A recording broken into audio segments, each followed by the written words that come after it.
All right, I'm coming in hot for this one. Coming in fighting mode. Because you guys just might not like what I have to say here. Canon has announced the 1DX Mark III and people are freaking out. Well, let's be honest, it's mainly the guys and the gearheads. But in this video, I'm going to give you a few reasons why I'm not so hyped on what is for sure going to be a very powerful new camera system. We don't know everything about the 1DX Mark III. I kind of know that when a manufacturer is going to put out something, they're going to boast the newest and latest specs, the biggest upgrades first, and the things that are kind of undisclosed are most likely going to remain the same. So here's what we know. We know that the 1DX Mark III is going to have a significantly better autofocus system. On top of that, it'll be shooting at 16 frames per second or 20 frames per second in live view. So wonderful. Sports photographers, wildlife photographers, I don't know. People that just like to do this, they're going to be rejoicing around the world. And while we don't know the resolution of the sensor or kind of how it's going to do in low light, we know that there's probably going to be some improvements on both sides, but the 1DX Mark II was already pretty fantastic in low light, so we'll see some improvements there, most likely.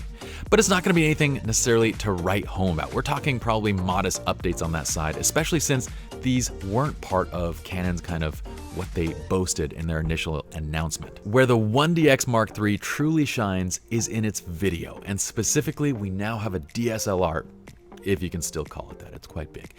But we have a DSLR that can do internal RAW recording at 4K 60 frames per second in 10-bit Canon log.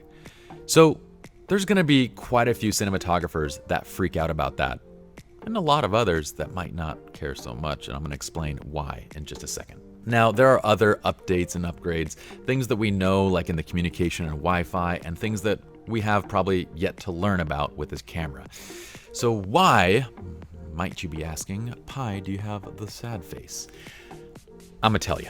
I'm so glad you asked. Thank you. Look, it's an awesome camera, but here's the deal for me.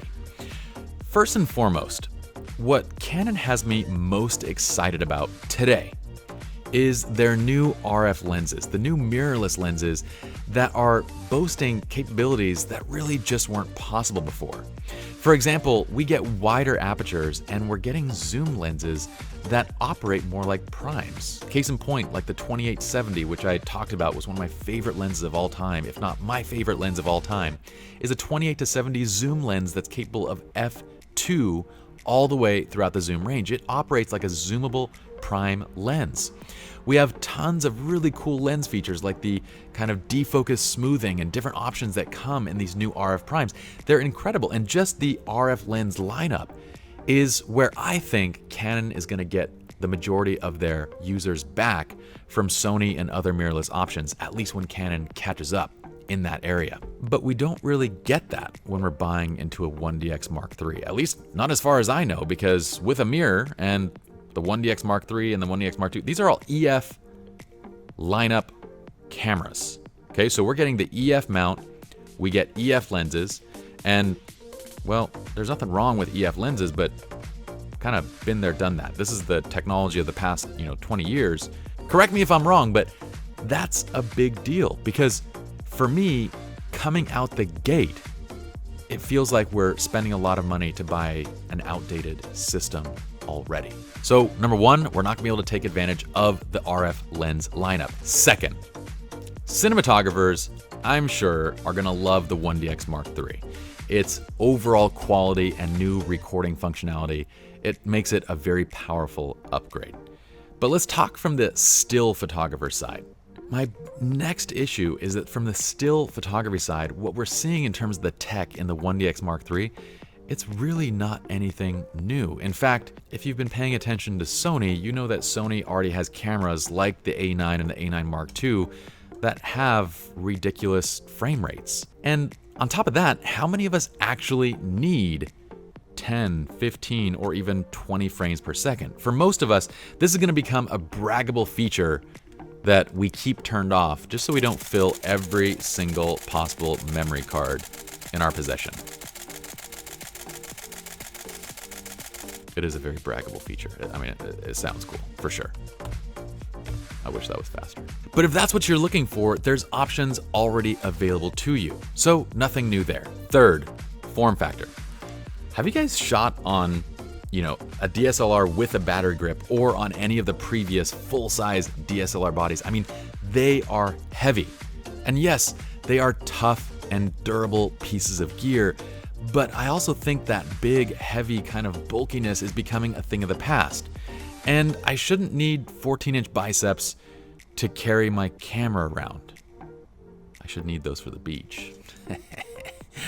Either way, it's cumbersome, and large cameras, I feel like, are becoming a thing of the past. Mirrorless and these smaller form factors is really the way that I want to go personally, and it's gonna save all of our backs and our shoulders and our arms and everything for those long days shooting. Now, overall, this makes me feel like buying a 1DX Mark III is kind of like paying 6 or 7 grand for a piece of technology that's already large, it's cumbersome, and frankly, it's kind of already outdated, especially since I'm not able to use the latest Canon optics, which is what I'm so excited about. Now, cinematographers that actually need this camera to do internal RAW recording at 4K 60p, they're gonna be happy for sure.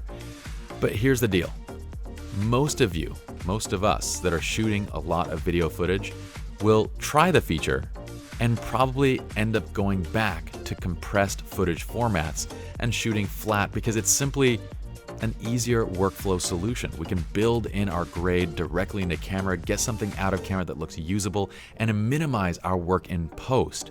So that feature is really for the dedicated cinematographer and filmmaker. All of this said, honestly, the true measure of a camera is gonna come after having your hands on it, at least in my opinion, for a few months, getting a few hundred hours of solid shooting before you can make up a decision as to whether you truly like it or not.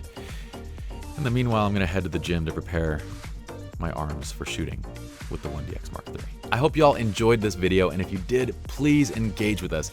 You guys can subscribe to the channel, turn on your notifications, give us a like and comment in the comments below the video. Also, if you guys are looking for the best A to Z education when it comes to photography, lighting, and portraiture, be sure to check out slrloungeworkshops.com, where we have the gold standard in online photography education.